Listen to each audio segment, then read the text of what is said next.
All right, model railroad fans. A little update to Rusty Track's model railroad here. It's been a bit of a busy week.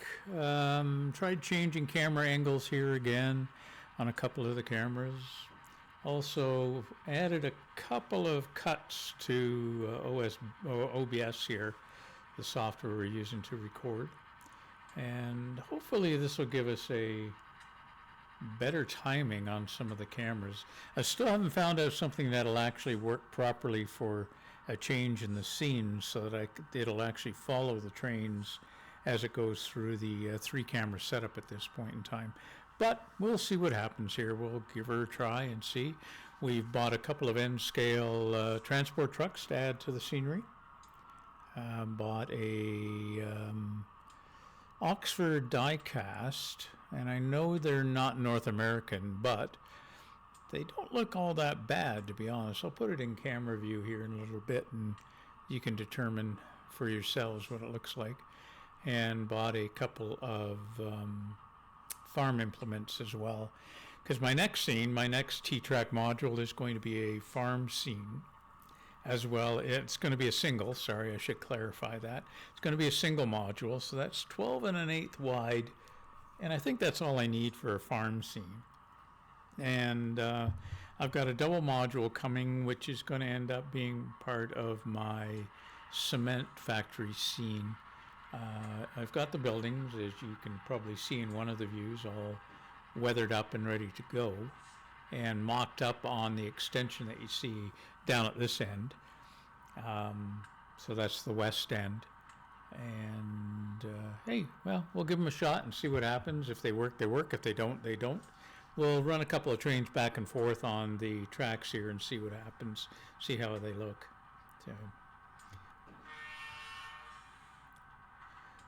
we'll get our dash 8 dash 40 running here just to go to the west end and see how things look, see how the cameras fade in and out, and if that gives us the scenes that we need. May or may not. Again, the problem is the trains are moving, so I need to find some sort of a script that'll actually keep up to the fact that the scene has changed in OBS software here. Ooh, this guy's going through the red signal. That's not good. Let's stop him, back him up, and get him properly set up for green on this track here. I'm really not paying attention on this Remembrance Day. There we go. We'll run him back. We'll cycle our lights so that he's got a green, a proper green to come through on.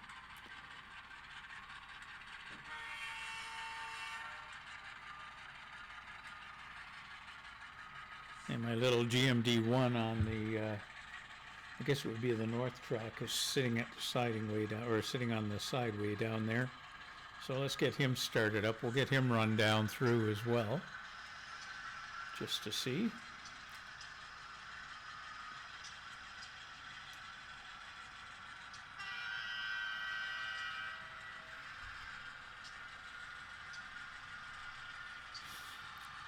I've got 2 double crossovers on this layout right now, and I am running 2 Arduinos to control the signals on this. Now, this was done from Jimmy from the DIY network, and I borrowed his code, and he says it's not complete yet or not prototypical. I agree, but you know, it works pretty darn well that I can switch my double crossovers and be able to run the track, or run the trains from the north track to the south track without too much problem, so long as I obey my my signal layouts here.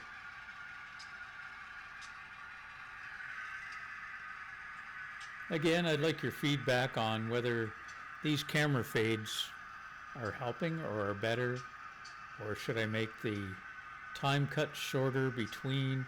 Again, very tough to do because the problem is the trains are going from camera to camera kind of randomly, so it makes it very difficult to actually set up a scene for these trains as they go through the various layouts. And as you can see, I'm running a tablet here to run dual throttles We are running DCC EX as our command station. Quite a nice piece of openware software to be able to control your trains with. A great site, great way to do things on a budget, I'll say, as well. Actually, if I pause this, we'll get a good camera view here. I'll pause this, and I'm going to cut over to my central camera. I can find it. Where's central? Central. There we go. There's central. Let's cut over to that camera. I also run a wireless, what they call a Wii throttle as well. It's done up as a GP9 throttle. Works quite well. Again, there's a link over on the DCC EX site for the guy that designed and created this. Very, very nice little handheld throttle with 9 notches on it. We go from notch 0 up to notch 8. We've got a progressive brake on here and a forward and reversing switch. The horn is here. We've got a bell button on here. We can turn the track power on and off from here as well. Very, very nice, as I say, very nice handheld throttle. If I want to run one train, I will typically run it with this particular throttle. And it hooks up through your Wi-Fi network, which is what your DCC EX system is set up on. And what I'm going to do, I'm going to actually release these guys from these two engines from DCC EX. I'm going to kill the track power here, so all our sound is now gone. I'm going to turn this guy on, and we'll go through the startup procedure on this. A little display on here. And right now it's searching for my Wi-Fi or any Wi-Fi at this stage. And pre-programmed in here is my password for my network on here. So it's going to try and connect to the Wi-Fi network. So it's trying to connect right now. It's looking for WIT, so it's looking for some Wii throttles out there. And we're connected. It's saying that there is no locomotive selected, which is correct. So if I add track power to the system right now, and you can hear the engine starting up over there because they were started up already. So we're going to add 2541 to the system. 2541. We're going to add, I lied, we're going to add 1121 to the system here. And as you can see, if I push the horn button, we get our horn.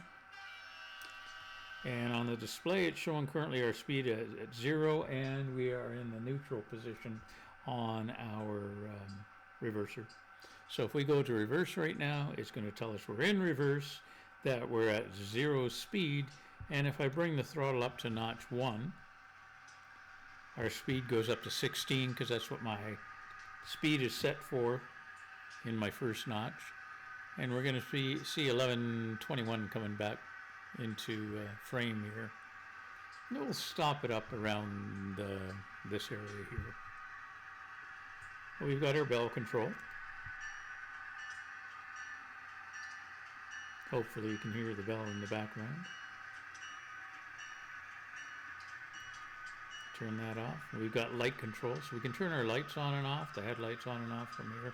As I say, very, very nice little throttle to be able to do the things we want to do with our locomotives here, especially in a switching environment. And it adds a whole new dimension to being able to run your trains, because you have to think ahead of when your trains are going to stop and to apply your progressive braking on these guys as well. So if you throw this guy into neutral at any point in time from whatever, if you're running forward or you're running reverse, and you throw it into neutral, there is a momentum in there, and the train will continue to run for some time before it actually runs out of momentum. So you can bring in your progressive braking or your variable braking lever to actually slow the train down a heck of a lot more. You can control functions via this as well. There's a sub-menu in here that you can go through and actually call up whatever functions your engine has based on the number of that function. Yeah, again, very, very nice way to do things. If in an emergency, I've color coded most of my buttons here. If you have to stop all trains on the layout, you can push the E-stop and that will kill power to all the locomotives currently on the layout. So it's nice from that perspective. Anyway, I just thought I'd give you a quick run through on how the trains are controlled on this layout. We're going to start back up our camera switching. So again, we're back to, I think, 6 seconds. I'd have to look at the actual script to see how long this thing's going for. And I know it's going through right quickly right now. It does this for some reason the first sequence through, and I haven't figured out why. Now we should be back to a longer sequence on how these things switch out. One of my new trucks down here, CN. These are Trainworks, as is that one there. It's a Trainworks transport truck, quite nice. Tilting hoods on them with little motors inside that you can see, some nice details. Pricey little units, but they're, I think they're worth it if you want to add some nice details. I was saying about Oxford diecast, and because I'm putting a farm scene on this layout, I'm going to move this guy down here to give you a better idea. So this is actually a Scana. Hang on, I think we're in, yeah, there we go. So that's a Scana transport truck, which is more European slash UK version. But again, I think it'll work well. This is a green trailer. You can tell it's European because they got the extra wheels. The offset's a little bizarre on them. But who's going to notice, right? Other than the people I just told. So, yeah, I like it. I'd probably order another one. I'm going to bring my little...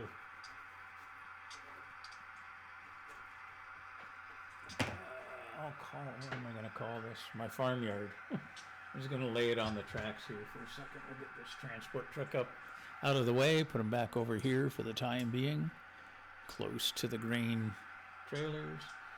I've been experimenting with static grass to build farmyards, as well as trying to use some almost like tinsel, Christmas ornament material. We get this switch back over, so that's the tinsel-y type stuff that I've added some yellow tips to represent corn. But that's that's an Oxford die-cast trailer, and that's an Oxford die-cast tractor. Oops, where are we? Better get this. There we are. Oxford die-cast tractor is here, and a baling unit is there. Not quite 1/160th, but again, we're dealing with European stuff, so they tend to be either 1/150th or 1/148th.